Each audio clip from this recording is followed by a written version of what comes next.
Every 4 years, the world stops. അവിടെ ഭാഷകൾക്കോ അതിരുകൾക്കോ യാതൊരു പ്രസക്തിയും ഇല്ലാതാകും. ലോകത്തിലെ കോടിക്കണക്കിന് ജനങ്ങളുടെ ഹൃദയം ഒരൊറ്റ ഗെയിമിന്റെ താളത്തിൽ മിടിക്കുന്ന നിമിഷങ്ങളാണ് പിന്നീട് നമ്മൾ കാണുന്നത്. Yes, football.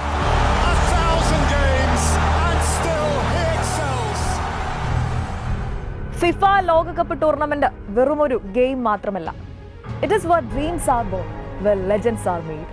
90-ലേറെ വർഷങ്ങളായി ലോകകപ്പ് പല അത്ഭുതങ്ങളും അട്ടിമറികളും നമുക്ക് കാണിച്ചു തന്നിട്ടുണ്ട്. എന്നാൽ 2022-ലെ ലോകകപ്പ് വെറും ഒരു ഫുട്ബോൾ ടൂർണമെന്റ് മാത്രമായിരുന്നില്ല. പതിറ്റാണ്ടുകൾക്ക് മുമ്പ് ആരംഭിച്ച മഹത്തായ ഒരു കഥയുടെ ഫൈനൽ ചാപ്റ്റർ ആയിരുന്നു. Yes, A story of fate, A story of Argentina, A story of Lionel Messi.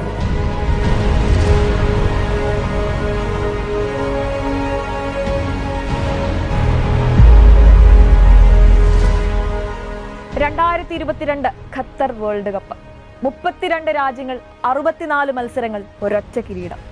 പല പ്ലേയേഴ്സിനെ സംബന്ധിച്ചും അത് മറ്റൊരു ടൂർണമെന്റ് മാത്രമായിരുന്നു. പക്ഷേ for Messi it felt like a final dance. 35-ാം വയസ്സിൽ ഫുട്ബോൾ നൽകാവുന്ന ഏതാണ്ടെല്ലാം മെസ്സി സ്വന്തമാക്കിയിരുന്നു. ലീഗ് കിരീടങ്ങൾ, ചാമ്പ്യൻസ് ലീഗ്, ബാലൻ ഡിയോർ പുരസ്കാരങ്ങൾ, അസാധ്യമെന്ന് തോന്നിയ റെക്കോർഡുകൾ. എന്നാൽ ഒരു കാര്യം മാത്രം ബാക്കിയായിരുന്നു: വേൾഡ് കപ്പ്.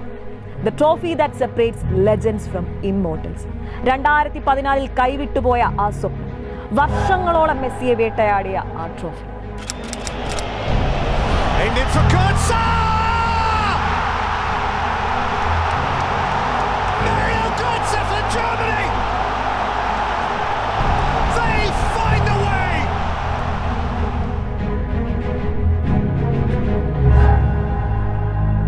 പിന്നീട് സംഭവിച്ചത് ഫുട്ബോൾ ചരിത്രത്തിലെ ഏറ്റവും മഹത്തായ കഥകളിൽ ഒന്നായി മാറി. ഒരു രാജ്യത്തിന്റെ മുഴുവൻ പ്രതീക്ഷകളും ചുമന്നായിരുന്നു അർജന്റീന ഖത്തറിലെത്തിയത്. അർജന്റീനയെ സംബന്ധിച്ചിടത്തോളം അവിടെ ഫുട്ബോൾ വെറുമൊരു ഗെയിം മാത്രമല്ല, it's a religion. Coach Lionel സ്കലോണിയുടെ നേതൃത്വത്തിൽ അർജന്റീന ഓൾറെഡി ഒരു പ്രത്യേക ശക്തിയായി മാറിയിരുന്നു. ഓരോ പ്ലേയേഴ്സും സ്വന്തം ജേഴ്സിക്കായി പോരാടി, പരസ്പരം പോരാടി. And above all, they fought four Messi. എന്നാൽ തുടക്കം സൗദി അറേബ്യയോട് ഞെട്ടിക്കുന്ന തോൽവി. വീണ്ടും വിമർശനങ്ങൾ ഉയരുന്നു. അർജന്റീനയുടെ സ്വപ്നം തുടങ്ങും മുമ്പേ തകർന്നു പോയതുപോലെയായി.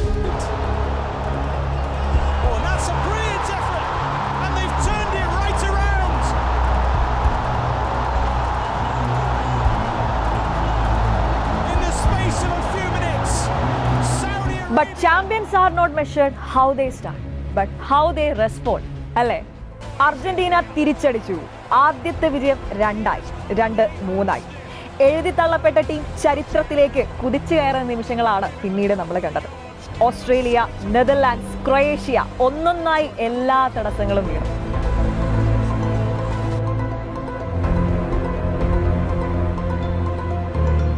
അവിടെ അവസാന വെല്ലുവിളിയായത് നിലവിലെ ചാമ്പ്യന്മാരായ ഫ്രാൻസ് ആയിരുന്നു.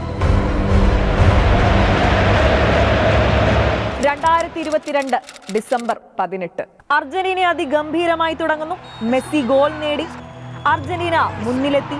സമയം അവസാനത്തിലേക്ക് നീങ്ങുമ്പോൾ വിജയം ഏകദേശം ഉറപ്പായി. പക്ഷേ ഫുട്ബോൾ ലോകത്തിലെ ഏറ്റവും ഡ്രമാറ്റിക് ഗെയിമാണെന്ന് വീണ്ടും നമ്മളെ തെളിയിച്ചു. മിനിറ്റുകൾക്കുള്ളിൽ ഫ്രാൻസ് 2 ഗോളുകൾ നേടി.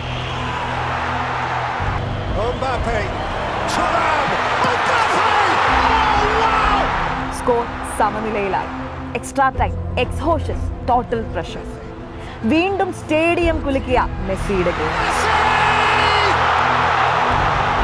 പക്ഷേ ഫ്രാൻസ് വീണ്ടും മറുപടി പറയും. വീണ്ടും സമനില. അവസാനം എല്ലാം പെനാൽറ്റിയിലേക്ക്.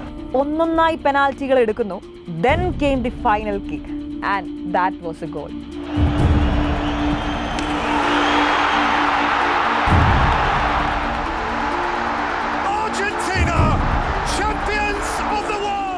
അങ്ങനെ പതിറ്റാണ്ടുകളുടെ കാത്തിരിപ്പിന് ശേഷം, എണ്ണമറ്റ ചോദ്യങ്ങൾക്ക് ശേഷം മെസ്സി അത് സാധിച്ചു.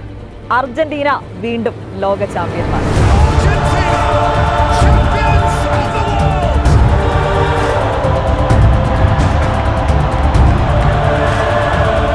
Some players are great, but some are legendary.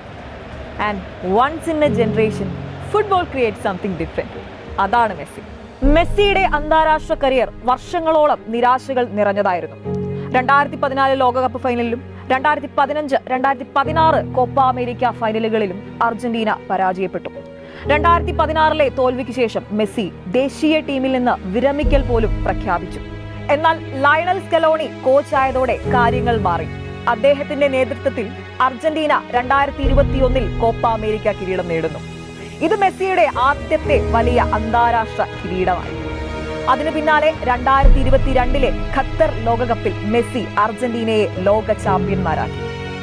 ലോകകപ്പിൽ എല്ലാ ഘട്ടങ്ങളിലും ഗോൾ നേടിയ ആദ്യ താരമായി അദ്ദേഹം ചരിത്രം സൃഷ്ടിച്ചു. കൂടാതെ അർജന്റീനയ്ക്കായി ലോകകപ്പിൽ ഏറ്റവും കൂടുതൽ ഗോൾ നേടിയ താരമായി മെസ്സി മാറി.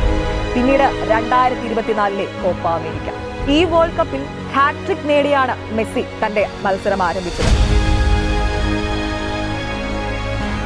കഴിഞ്ഞ ദിവസമായിരുന്നു മെസ്സിയുടെ 39ാം പിറന്നാൾ. തന്റെ അവസാനത്തെ ലോകകപ്പായിരിക്കും ഇതെന്നാണ് മെസ്സി പ്രഖ്യാപിച്ചത്. എന്നാൽ ഇന്നും ഒരു കോട്ടവും തട്ടാതെ നിൽക്കുന്ന തന്റെ ഫിറ്റ്നസും ഫോമും നിലനിർത്തിക്കൊണ്ട് അടുത്ത വേൾഡ് കപ്പിലും മെസ്സി പന്ത് തട്ടാനുണ്ടാകുമെന്ന് നമുക്ക് പ്രത്യാശിക്കാം. ഒരു ഗോൾ സ്കോറർ മാത്രമല്ല, അർജന്റീനയുടെ ആത്മാവും പ്രചോദനവുമാണ് മെസ്സി. നിരാശകളിൽ നിന്ന് തുടങ്ങി ലോകത്തിന്റെ കൊടുമുടിയിലെത്തിയ അദ്ദേഹത്തിന്റെ യാത്ര ഇന്നും കായിക ചരിത്രം കണ്ടതിലെ ഏറ്റവും വലിയ തിരിച്ചറിവുകളിൽ ഒന്നാണ്. റൊസാരിയോയിലെ ആ ചെറിയ കുട്ടി, ഒരു രാജ്യത്തിന്റെ മുഴുവൻ പ്രതീക്ഷകൾ ചുമന്ന ഭാരം, എല്ലാ വിമർശനങ്ങളും സഹിച്ച മനുഷ്യൻ. അങ്ങനെ ഫുട്ബോൾ തന്റെ ഏറ്റവും മഹത്തായ കലാകാരന് അദ്ദേഹം ഡിസേർവ് ചെയ്തൊരു എൻഡിങ് സമ്മാനിച്ചു. A legacy was completed, a dream was fulfilled, and football found its king.